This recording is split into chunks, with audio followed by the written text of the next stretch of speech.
नमस्कार, मेरा नाम डॉक्टर सुवर्चला है। जीवा फर्टिलिटी सेंटर्स में साइंटिफिक डायरेक्टर हूँ। बायोकेमिकल प्रेगनेंसी क्या होता है? ये एक अर्ली मिसकैरेज है जो प्रेगनेंसी के फर्स्ट फ्यू वीक्स में, यानी कि पहले 5वें हफ्ते के अंदर अगर हो जाए तो उसे बायोकेमिकल प्रेगनेंसी कहा जाता है। एक एम्ब्रियो तैयार तो होता है और ये गर्भ में चिपकता भी है, बट वो बढ़ता नहीं है, यानी इम्प्लांटेशन होता है बट वो डेवलप नहीं हो पाता। बायोकेमिकल प्रेगनेंसीज जल्दी होते हैं और बहुत लोगों को ये मिसकैरी होने के बाद भी पता नहीं चलता कि वो प्रेगनेंसी उनको हुआ था। ये जो बायोकेमिकल प्रेगनेंसी होता है बहुत डिवास्टेटिंग होता है, स्पेशली जब आप बच्चे के लिए कोशिश कर रहे हैं और ये नहीं होता है तो बहुत ही निराशजनक हो सकता है।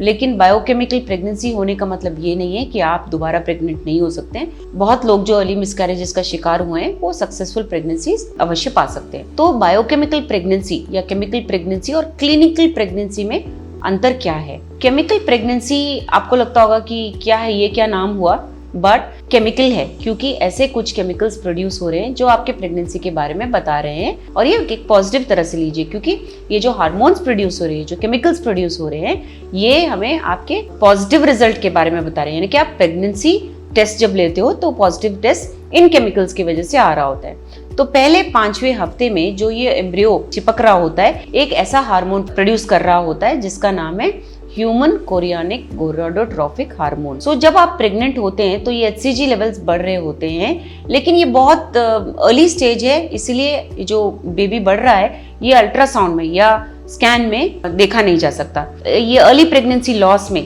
या जो बायोकेमिकल प्रेगनेंसी, इसमें क्या होता है, एम्ब्रियो डेवलप होना बंद हो जाता है, इसीलिए HCG लेवल्स घटने लगते हैं। क्लिनिकल प्रेगनेंसी में देखते हैं क्या अंतर होता है। क्लिनिकल प्रेगनेंसी में HCG लेवल्स बढ़ रहे होते हैं और आपके गायनेकोलॉजिस्ट आपको ये बढ़ते हुए बच्चे का जो प्रूफ है अल्ट्रासाउंड में दे सकते हैं, यानी कि स्कैन करने पर ये दिखता है सैक, और हार्ट बीट भी दिखता है प्रेगनेंसी के 6 या 7 हफ्ते के बाद। तो ये बायोकेमिकल प्रेगनेंसी किसको हो सकता है?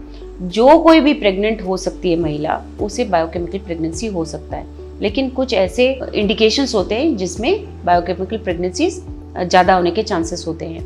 अगर आप IVF ट्राई कर रहे हो तो बायोकेमिकल प्रेगनेंसी पकड़ने को मिलेगा, क्योंकि इसमें अगर आप प्रेग्नेंट हो या नहीं ये बहुत क्लोजली मॉनिटर किया जाता है, यानी कि प्रेगनेंसी टेस्ट बहुत सोच समझ के टाइमिंग पर किया जाता है, इसलिए बायोकेमिकल प्रेगनेंसी है या नहीं पता लग सकता है IVF के दौरान। आइए देखते हैं किन में ये कॉमनली देखा गया है। 35 अगर आपकी उम्र है या इससे ज्यादा है आपकी उम्र, तो बायोकेमिकल प्रेगनेंसी होने के चांसेस ज्यादा होते हैं। आपका गर्भ अगर ठीक से शेप नहीं है ना, अब नॉर्मल शेप है अगर आपके गर्भ का, तो भी बायोकेमिकल प्रेगनेंसी कॉमन है। अगर आपके हार्मोन लेवल्स बहुत ज्यादा या बहुत कम है तो कॉमन है। सेक्सुअली ट्रांसमिटेड डिजीजेस या इन्फेक्शंस अगर आपको हो तो भी बायोकेमिकल प्रेगनेंसीज होने के चांसेस ज्यादा हैं। अगर आपको थायराइड के प्रॉब्लम है, डायबिटीज है, पॉलीसिस्टिक ओवेरियन सिंड्रोम है, तो भी ये होने के चांसेस ज्यादा हैं। तो ये कितना कॉमन है? ये बहुत कॉमन है। 1/4 प्रेगनेंसीज 20 हफ्ते के पहले ही प्रेगनेंसी एंड होने के चांसेस होते हैं और इनमें 80% मिसकैरेजेस जो होते हैं ये अर्ली होते हैं। बहुत लोगों को मिसकैरी होने के बाद भी ये पता नहीं लगता कि वो मिसकैरी हो गए। तो इसका कारण क्या है?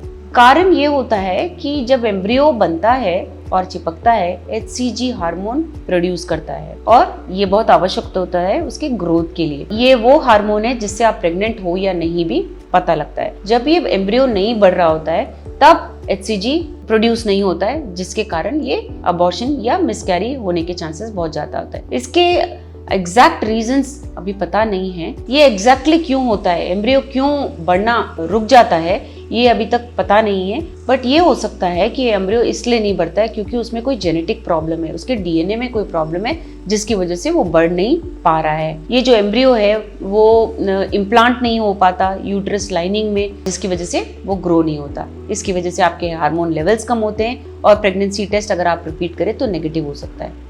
लेकिन सबसे आवश्यक प्रश्न ये है कि केमिकल प्रेगनेंसी के बाद, बायोकेमिकल प्रेगनेंसी के बाद अंडा फिर से कब रिलीज होगा? बहुत सारे लोग अर्ली प्रेगनेंसी लॉस के बाद प्रेगनेंसी के लिए ट्राई करते हैं और आप 2 हफ्ते के बाद ओव्यूलेट यानी अंडा रिलीज हो सकता है। 2-3 हफ्ते के बाद केमिकल प्रेगनेंसी के बाद आप प्रेगनेंसी अवश्य ट्राई कर सकते हैं। इसके बारे में अगर आपको और जानकारी चाहिए अवश्य जीवा फर्टिलिटी सेंटर्स आइए। धन्यवाद। हमने इस वीडियो को बनाने में बहुत मेहनत की है, जरूर हमें सब्सक्राइब और लाइक कीजिए। Thank you.